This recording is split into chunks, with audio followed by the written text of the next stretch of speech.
Happy First Day Friday! Happy First Day Friday. I got my Panda Control Freak shirt on because we're here to talk about Kung Fu Panda 4. And I don't have on any shirt. Oh, that's typical. But anyhow, You're typical. So we saw Kung Fu Panda 4, actually, right after we saw Ghostbusters Frozen Empire. But, yeah, here's the what do you call it? Cardboard standee they have at the theater, which is pretty cool. Standing? He's doing a dropkick. He's not standing. And the concession stand, where they were also selling that popcorn bucket and shirt, they also had a popcorn bucket and cup with the Kung Fu Panda 4 on there as a kids meal instead of the like adult-sized one, I guess.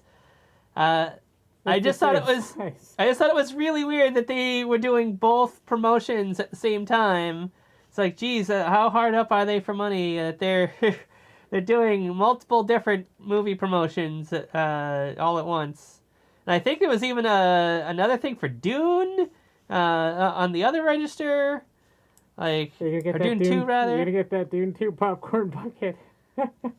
But in any case, you got the new character there on the drink cup, who's played by Awkwafina. You can stop zooming in now. But yeah, she's so cool. She's so adorable. So yeah, we wanna pull the thing out over here. Yeah, there we go. So yeah, we got the behind the voice actors screen here, so we can. Are we gonna be able to? Is that what you're queuing up here? Yes, thank you. Oh, hey, I guess that works. Sure, we can do it that way. So, yeah, let's scroll down here. So, obviously, we got Jack Black as Poe. And we got Awkwafina as... vision's so poor here. Help me out here. Oh, Zen. Jen. All right. Jen. And we have Viola Davis as the Chameleon. For some reason, it's only written as Chameleon, but they clearly established in the movie that she is the Chameleon. The Chameleon. Now, where can I find this, the Chameleon? No. Oh, no. I can't find the cursor. There it is. Bam. Okay, we're better. There you go. All right, next we have returning from the previous movies, we got Shifu, who is played by Dustin Hoffman. We got Mr. Ping, who is once again played by the incredible James Hong. And Lee, returning from Kung Fu Panda 3, played by Bryan Cranston. What kind of animal is Shifu, Tsukonko? Red Panda. Yeah, he's somehow a red panda, even though he doesn't really look anything like a red panda. Yeah, he's an albino red panda, I guess. I don't know. Yeah, it is a little weird. It seems unclear. One person just suggested that maybe his white fur is supposed to denote his age, but he's Didn't they show him when he was younger, though? Yes, I forget and it. he was white. He was white then, younger. too, okay. Yes, so he has canonically always been white, so... I don't know. And his shape is a bit off too. And next we have returning from the first movie, we have Ian McShane as Tai Lung, who was very awesome to get to see and hear him again. Yeah, and we got the new characters. We're covering it up. You have to scroll down some more. Oh yeah.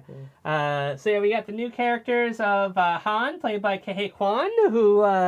Y'all may know as Data in The Goonies, or as... oh,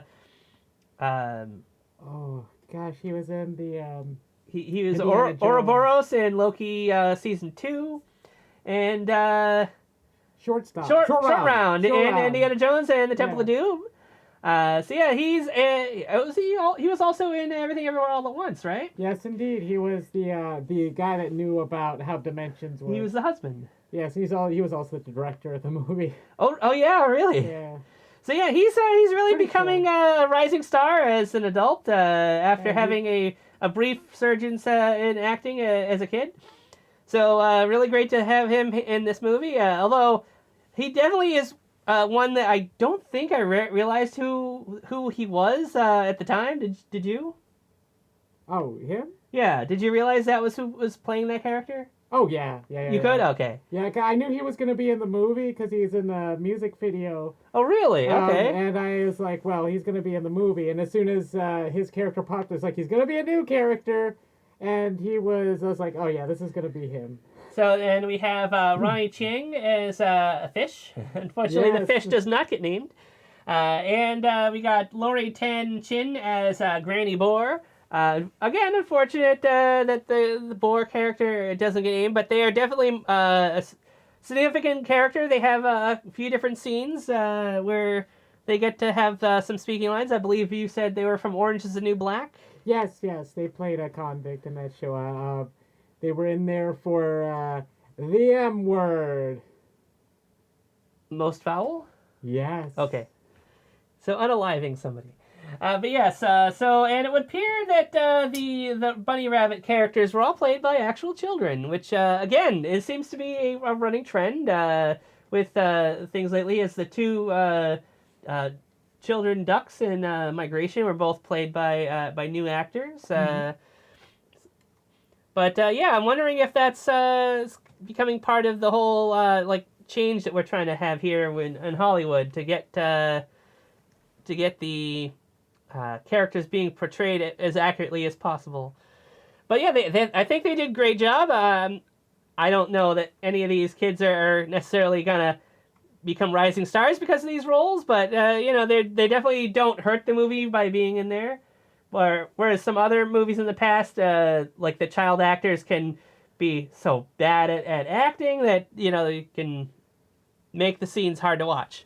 Now, unfortunately, they have yet to put the pictures to go with the actors here, but we've got Mr. Beast, Jimmy Donaldson, as a pig who impersonates Poe. Is labeled as Panda Pig.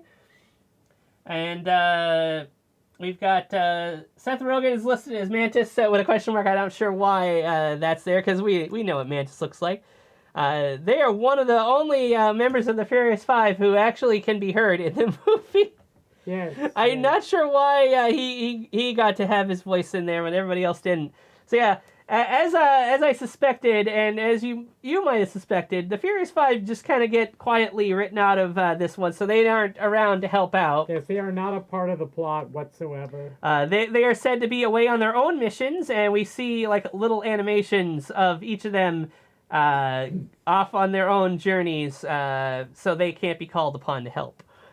Or have or be captured, so they don't need to be rescued either. But anyhow, so apparently this James Murray actor here plays several characters here. Same thing with James C., who is, I believe he's the guy who typically plays the Jackie Chan's characters in things. So that's kind of interesting that he got to reprise, be part of this project. And Cedric Yarborough, who is also a fairly prolific voice actor. Yeah, he was Jonesy. He was in something else we watched recently, too. If I ever get around to doing videos talking about specific voice actors, I definitely got to have him included on the list here. And we got Vic Chow as a few different characters here. And apparently this one little girl played 5 different characters here. That's kind of wild. But yeah, so definitely a lot of child actors got to have presumably their start here. I would imagine that all these children had never acted in a movie before. And yeah, let's see if I'm not really seeing too many other names to jump out here to talk about.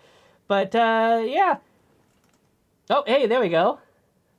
We definitely know Phil Lamar. Yeah. Jon Stewart. And Jon Stewart, you mean the guy from the Daily news Show? Guy? Yeah, that was a line from the Green Lantern cartoon. It's like, who's watching Earth? He's like, Jon Stewart. And he's like, the fake news guy?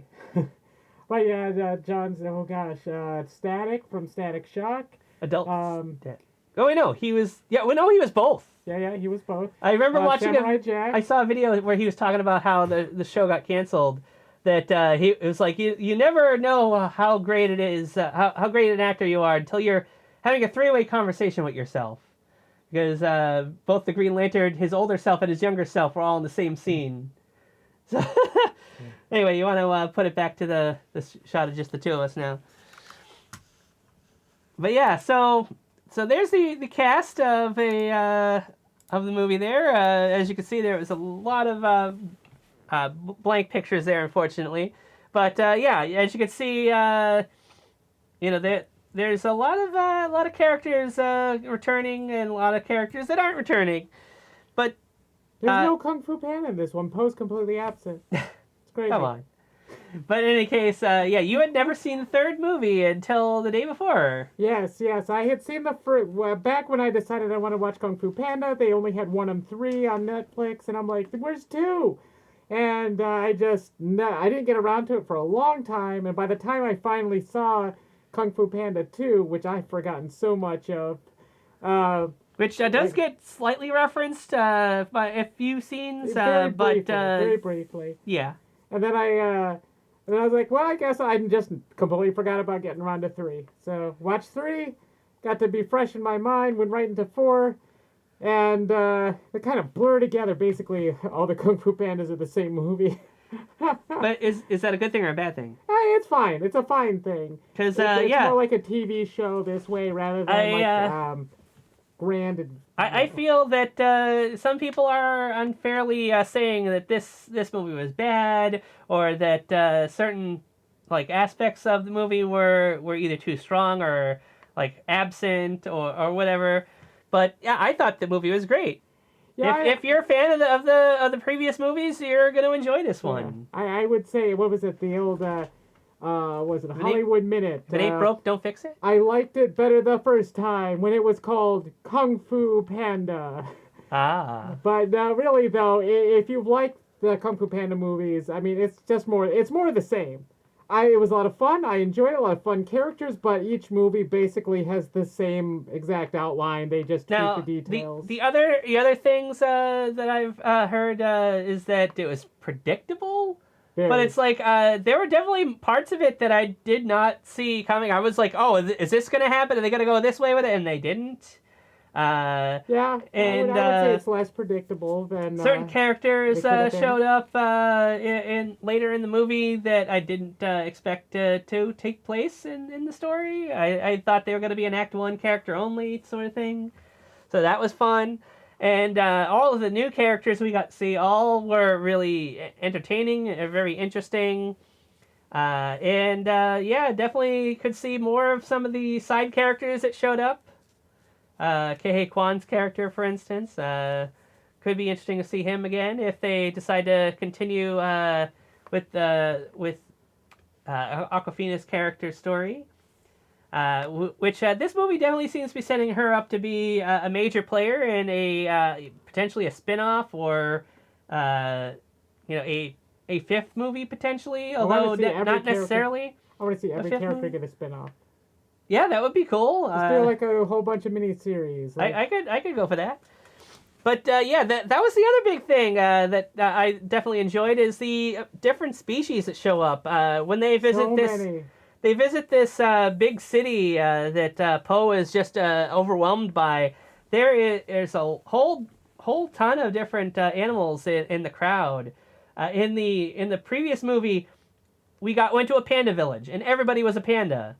So it's very, very samey going on there. You know, the animators didn't have to have a whole variety of different character designs to work all into one scene. Whereas this, it's a Zootopia of sorts where there's a whole lot of different animal species roaming around, bumping into each other and whatnot. So that was fun. Also, one of the things that I've really liked about this movie and the previous one that we watched was the way they've worked in the time period that they exist in, the lack of technology. So the fact that, if you want to get, your photo taken, you have to have somebody actually drawing out a portrait of what they're seeing. And it's oh, I blinked.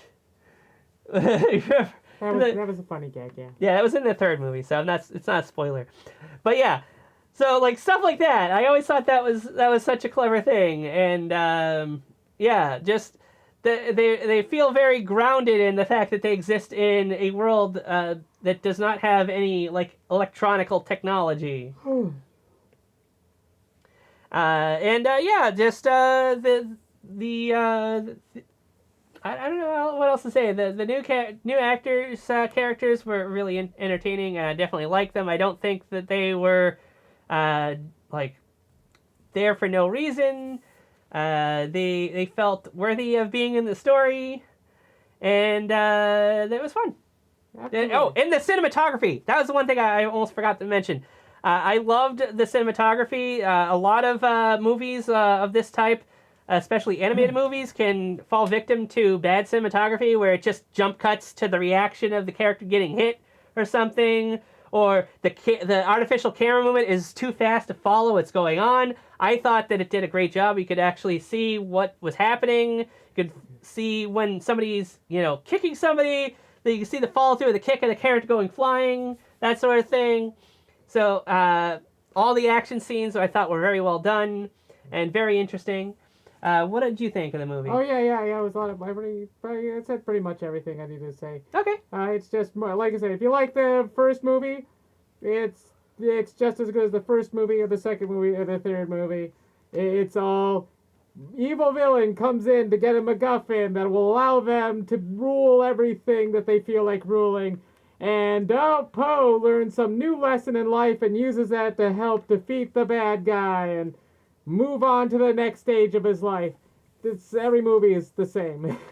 But so, in a good way. Yeah. It's like, it's not bad. I mean, I wouldn't expect anything else. But yeah, that's one of the things is that a lot of people might take this as like, oh, it's just the same as the last movie, so it sucks. It's like, no, if it wasn't like the other movies, you'd be like, well, that was nothing like the other movies. Why did they change it? So you can't win with some of these people. But I definitely thought it was a great movie, and if you're interested in this movie, definitely go see it. Whether you see it in the theater or you see it on streaming or whatever, definitely worth checking out if you've seen the other ones. If you haven't seen the other ones, I think you just need to see the first one for the most part, just to get to know who the main character is. What do you think? Do you think the second and third movies are necessarily required viewing? No, I don't feel any of the movies are required viewing. Any of them? So you think you could drop in on the fourth movie without having seen you're going to miss a little bit. Yeah. But overall, no. No, I don't. But yeah, I do feel, though, that if you've seen the other three movies, you are going to get the best time with the movie, because there's different parts of the other movies that are definitely referenced here. Absolutely. So yeah, thanks for watching this review. We'll see you next time, and happy Fursuit Friday! Happy Fursuit Friday! Bye-bye!